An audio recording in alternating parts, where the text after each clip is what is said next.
പോവുകയാ. പാതിരാത്രി അടയാളം വെച്ച ഖബറിന്റെ ചാരത്ത് നിന്നോ മണ്ണുകൾ വെട്ടി മാറ്റി, പലകയെടുത്ത് മാറ്റി, ആ ഖബറിനകത്ത് ഇറങ്ങിയിട്ട് ആ ഖബറിനകത്ത് കിടക്കുന്ന പെണ്ണിന്റെ ശരീരത്ത്, ആ മയ്യത്തിന്റെ ശരീരത്ത് ധരിപ്പിച്ചിരിക്കുന്ന കഫൻ തുണിയുണ്ടല്ലോ, അത് ഞാൻ അടിച്ചെടുക്കും നബിയേ,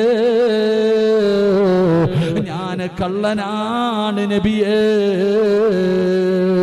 അതാ മയ്യത്തിന്റെ കഫം തുണി മൂട്ടിക്കുന്നവനാട് കഫം തുണി അടിച്ചെടുത്തു, ഖബർ മണ്ണിട്ട് മൂടി, കൊണ്ടുപോയി കഴുകി വൃത്തിയാക്കി പട്ടണത്തിൽ കൊണ്ട് കിട്ടുന്ന കാശിന് വിറ്റ് ജീവിക്കുന്നവനാ നബിയോ, ഞാൻ കള്ളനാണ് നബിയോ.